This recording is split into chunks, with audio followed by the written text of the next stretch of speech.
महादेव कहते हैं, तुम कैसे हो मेरे बच्चे। जब भी उन पर कोई संकट आया है, मैंने सदैव तुम्हारी रक्षा की है। आज भी मैं किसी विशेष उद्देश्य से तुम्हारे पास आया हूं। मुझे अनदेखा मत करना मेरे बच्चे। मैं तुम्हें देख रहा हूं, कुछ समय से तुम अपने भविष्य को लेकर बहुत चिंतित हो। मैं जानता हूं, तुमने बहुत कष्ट सहा है और अब तुम अपने जीवन में बदलाव चाहते हो। मेरे बच्चे, बदलाव होगा और शीघ्र रहा, अति शीघ्र होगा, क्योंकि तुमने बहुत मेहनत की है, बहुत प्रतीक्षा की है, किंतु अब तुम में आत्मविश्वास की कमी है। मेरे बच्चे, अपने कमी को सुधारो, अन्यथा तुम सफलता से चूक जाओगे। मेरे बच्चे, तुमसे जितना बल पड़ा तुमने किया है, फिर भी तुम्हारे मन में डर बैठा है, कहीं तुम हार ना जाओ, कहीं तुम्हारी मेहनत व्यर्थ ना चली जाए। मेरे बच्चे, अपने विचारों को सकारात्मक रखो। मेरे बच्चे, यदि तुम्हें मेरा संदेश प्राप्त हुआ है तो ठहरो जरा, मेरी बातों को सुनो, क्योंकि तुम्हें मेरी यह बात जानना बहुत ही जरूरी है। इसलिए तुम मेरी बताई हुई बातों को ध्यानपूर्वक सुनना, क्योंकि ध्यान से सुनना अत्यंत आवश्यक है। तभी तुम्हें मेरे बोले हुए बातें समझ में आएंगे कि इन बातों को समझना क्यों जरूरी है। इसलिए तुमको ये समझना बहुत जरूरी है। पहले तुम मुझे एक बात का जवाब दो कि यदि तुम्हारे साथ कोई ईमानदारी रखता है और दूसरा वही तुम्हारे साथ कोई धोखा करता है, तो तुमको ये बात पता होने के बाद तुम किस इंसान का साथ देना चाहोगे? तुम्हारा हृदय किसकी तरफ खींचेगा? जिस प्रकार सही सही के साथ रहता है और गलत व्यक्ति की संगति में रहता है। यदि गलत की संगति में आ जाए तो वह तो या तो सही व्यक्ति जैसा गलत व्यक्ति बन जाएगा, या गलत जैसा सही व्यक्ति उसकी गति में गलत बन जाएगा। लेकिन दो अलग प्रवृत्ति के इंसान एक साथ नहीं रह सकते, क्योंकि उनको फल भी अलग अलग प्राप्त होते हैं। इसलिए सबसे पहला कार्य तो तुम ये करो कि यदि तुम इस समय गलत संगति में हो तो तुरंत ही वह संगति छोड़ दो, और यदि तुम खुद पर विचार करके देखो तुम कोई गलत कार्य कर रहे हो तो उसे बंद कर दो। साथ ही आज से यह कार्य करना प्रारंभ करो, जिसमें पहला, सुबह सूर्य निकलने से पहले उठना प्रारंभ करो।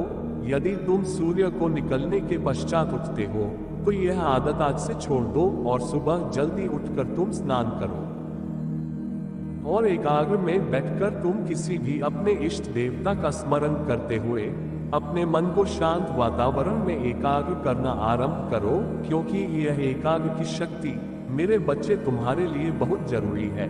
किसी भी काम को करने के लिए एकाग्र मन होना जरूर है।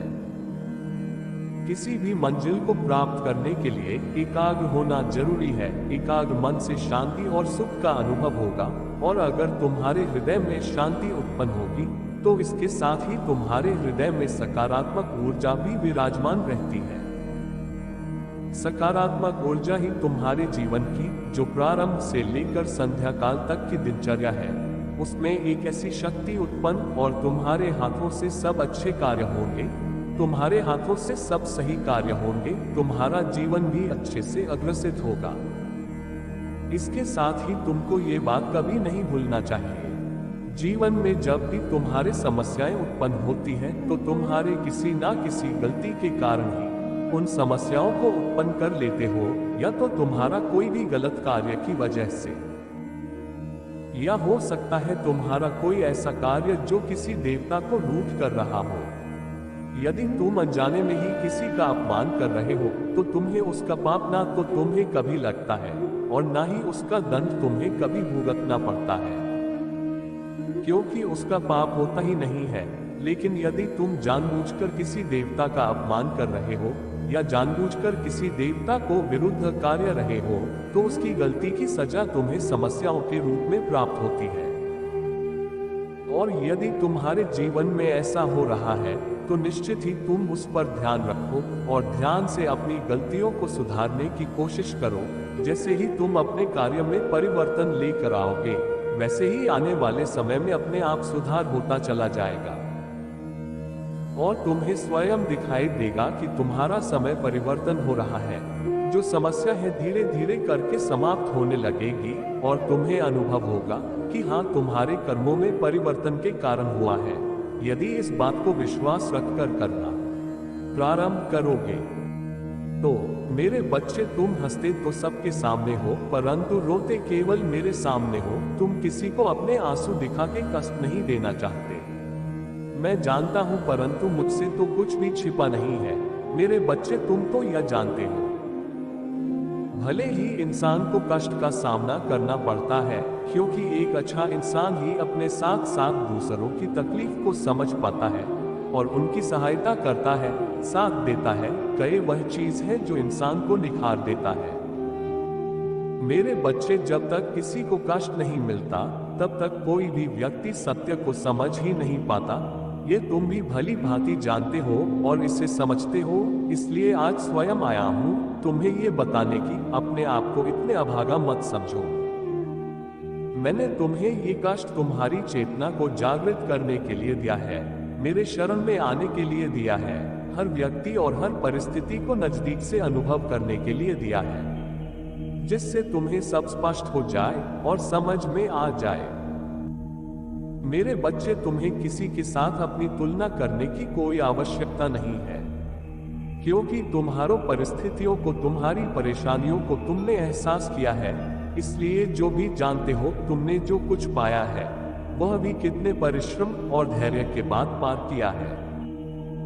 मेरे बच्चे, हर एक व्यक्ति को मेरी आवश्यकता है, परंतु मुझे पुकारता वही है जो दुख में होता है और मुझे पता भी वही है जो यशशाली होता है।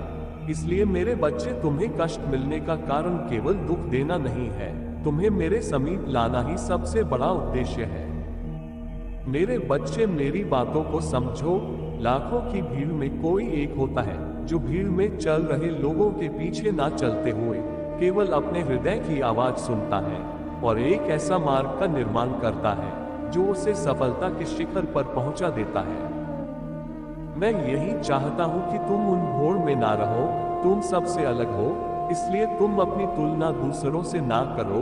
कभी कभी वन में जो घटित हो रहा होता है, जो दिख रहा है वही सच हो, यह आवश्यक नहीं, इसके पीछे कहीं ना कहीं तुम्हारा भलाई छुपा होता है। मेरे बात हमेशा याद रखना, तुम दिव्य हो, भले ही तुम अपने आप के भूल के कारण अपनी दिव्यता भूल जाते हो और भीड़ में कहीं खो जाते हो, किंतु मेरे बच्चे, मैं जानता हूं तुम स्वयं के मार्ग का निर्माण स्वयं ही करोगे। तुम्हारे साथ जो हुआ है वह तुम्हारी चेतना को जागृत करने के लिए हुआ। तुम इस दुनिया को स्पष्ट रूप से समझ सको। जैसे जैसे समय व्यतीत होगा सब समझ आ जाएगा। तुम्हारे साथ मेरा आशीर्वाद सदा ही रहता है। सदा खुश रहना मेरे बच्चे।